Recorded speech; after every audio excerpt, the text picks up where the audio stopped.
പ്രിയപ്പെട്ട മകം നക്ഷത്രക്കാരെ, 2025 വർഷം നിങ്ങൾക്ക് എപ്രകാരമായിരിക്കും എന്നതിനെക്കുറിച്ചാണ് ഞാൻ ഈ വീഡിയോയിലൂടെ പ്രതിപാദിക്കുന്നത്. 2025 വർഷം മകം നക്ഷത്രക്കാരെ സംബന്ധിച്ചിടത്തോളം പ്രതീക്ഷകൾക്ക് വക നൽകുന്നൊരു കാലഘട്ടമായി തന്നെ കണക്കാക്കാവുന്നതാണ്. വളരെ കാലമായി മുടങ്ങിക്കിടന്ന ചില കാര്യങ്ങൾ ഈ വർഷം പൂർത്തീകരിക്കുന്നതിനുള്ള യോഗം കൈവരുന്നതാണ്. വിവാഹത്തിനായി തയ്യാറെടുക്കുന്നവർക്കും വളരെ കാലമായി വിവാഹം വൈകിയവർക്കും ഈ വർഷം വിവാഹ സംബന്ധമായ തീരുമാനങ്ങൾ കൈക്കൊള്ളുന്നതിനുള്ള മികച്ച അവസരം കൈവരുന്നതാണ്. പുതിയ തൊഴിലവസരങ്ങൾ കണ്ടെത്തുന്നതിനും വിദേശത്ത് പോകുവാൻ ആഗ്രഹിക്കുന്നവർക്ക് അതിനുള്ള അവസരവും കൈവരുന്നതാണ്. വളരെ കാലമായി അകന്നിരുന്ന ചിലരെ വർഷങ്ങൾക്ക് ശേഷം കണ്ടുമുട്ടുന്നതിനും അവർ വഴി പല നേട്ടങ്ങളും ഉണ്ടാക്കുവാനും സാധിക്കുന്നതാണ്. വിദ്യാർത്ഥികൾക്ക് പരീക്ഷകളിൽ മികച്ച വിജയം കൈവരിക്കാൻ സാധിക്കുന്നതാണ്. ഗവൺമെന്റ് ജോലി മുന്നിൽ കണ്ട് അതിനായി പരിശ്രമിക്കുന്നവർക്ക് ഈ വർഷം അനുകൂലമായ സാഹചര്യം കൈവരുന്നതാണ്. ചിട്ടയായ പഠനവും ആത്മവിശ്വാസവും നിങ്ങളെ വിജയപഥത്തിലെത്തിക്കുവാൻ പ്രാപ്തരാക്കുന്നതാണ്. ആരോഗ്യ സംബന്ധമായ ചില പ്രശ്നങ്ങൾ നിങ്ങളെ ഇടയ്ക്കിടെ ബുദ്ധിമുട്ടിക്കുന്നതായിരിക്കും. അതുമൂലം ആശങ്കകൾ ഉടലെടുക്കാനും സാധ്യതയുണ്ട്.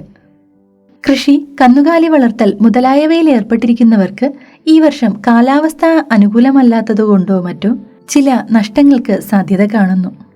അല്പം ജാഗ്രതയോടുകൂടി മുന്നോട്ടു പോകുന്നത് വളരെയധികം നന്നായിരിക്കും. പ്രണയബന്ധങ്ങളിൽ ചില കല്ലുകടികൾ ഉണ്ടാകുവാൻ സാധ്യത കാണുന്നു. പരസ്പരമുള്ള വാക്കുകളുടെ പ്രയോഗത്തിൽ പ്രത്യേകം ജാഗ്രത പുലർത്തേണ്ടതാണ്. പുതിയ വാഹനം സ്വന്തമാക്കുന്നതിന് അവസരമുണ്ടായി വരുന്നതാണ്. യൂസ്ഡ് വാഹനങ്ങളും സാധനങ്ങളും വാങ്ങിക്കാൻ ആഗ്രഹിക്കുന്നവർ കബളിപ്പിക്കലുകൾക്ക് ഇരയായെന്ന് വന്നേക്കാം. അവയെക്കുറിച്ച് നന്നായി അറിവുള്ളവരുടെ സഹായത്തോടുകൂടി മാത്രം അവ വാങ്ങാൻ ശ്രദ്ധിക്കുക.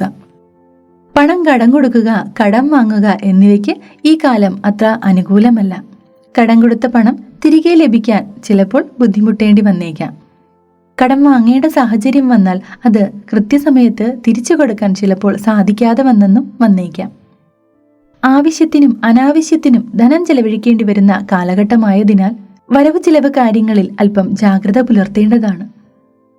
നമുക്ക് ആവശ്യമില്ലാത്ത വിഷയങ്ങളുടെ മേൽ തർക്കത്തിലേർപ്പെട്ട് വിഷയം വലുതാക്കുന്നതിനും അത് ബന്ധങ്ങളിൽ പല സങ്കീർണതകളും ജനിപ്പിക്കുന്നതിനും കാരണമായെന്ന് വന്നേക്കാം. അനാവശ്യ കാര്യങ്ങളിൽ ഇടപെട്ട് പ്രശ്നങ്ങൾ ഉണ്ടാക്കാതിരിക്കുവാൻ പ്രത്യേക ജാഗ്രത പുലർത്തേണ്ടത് അത്യാവശ്യമാണ്.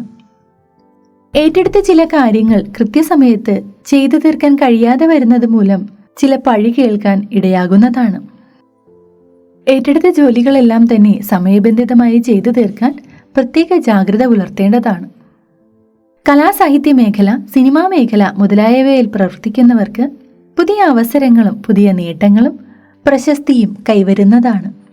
അപ്പോൾ മകം നക്ഷത്രക്കാരെ, 2025 വർഷം നിങ്ങൾക്ക് എപ്രകാരമായിരിക്കും എന്നതിനെക്കുറിച്ച് ചെറിയൊരു ധാരണ കിട്ടിയിട്ടുണ്ടാകുമെന്ന് വിശ്വസിക്കുന്നു.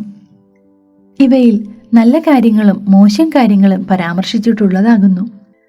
ഇത് മുൻകൂട്ടി അറിഞ്ഞ് പ്രവർത്തിക്കുന്നത് മൂലം നിങ്ങളുടെ പ്രവൃത്തി മേഖലയിൽ നിങ്ങൾക്ക് അനുകൂലമായ മാറ്റങ്ങൾ ഉണ്ടാക്കിയെടുത്ത് മികച്ച വിജയം കൈവരിക്കാൻ സാധിക്കുന്നതാണ്. മേൽപ്പറഞ്ഞ ഗുണഫലങ്ങൾ ഈശ്വരാനുഗ്രഹത്താൽ നിങ്ങൾക്ക് കൈവരട്ടെ എന്ന് പ്രാർത്ഥിച്ചുകൊള്ളുന്നു. ദോഷപരിഹാരാർത്ഥമായി ഗണപതിക്ക് കരകമാല സമർപ്പിക്കുക. ശാസ്താക്ഷേത്രത്തിൽ ശനിയാഴ്ചകളിൽ നീരാഞ്ജനം സമർപ്പിക്കുക. ശിവക്ഷേത്രത്തിൽ ജലധാര, ഭസ്മാഭിഷേകം എന്നിവ കഴിപ്പിക്കുന്നതും ശ്രീകൃഷ്ണന് പാൽപായസം സമർപ്പിക്കുന്നതും ഗുണകരമായിരിക്കും. അപ്പോൾ ഈ വീഡിയോ നിങ്ങൾക്ക് ഉപകാരപ്രദമായി കാണുമെന്ന് പ്രതീക്ഷിക്കുന്നു. വീഡിയോ ഇഷ്ടമായെങ്കിൽ ഒരു ലൈക്ക് ചെയ്യാനും ഷെയർ ചെയ്യാനും സബ്സ്ക്രൈബ് ചെയ്യാനും മറക്കരുതേ. മറ്റൊരു വീഡിയോയിൽ മറ്റൊരു വിഷയവുമായി വീണ്ടും കണ്ടുമുട്ടാം. കൃഷ്ണ, ഗുരുവായൂരപ്പ, ഏവർക്കും നന്മകൾ വരട്ടെ.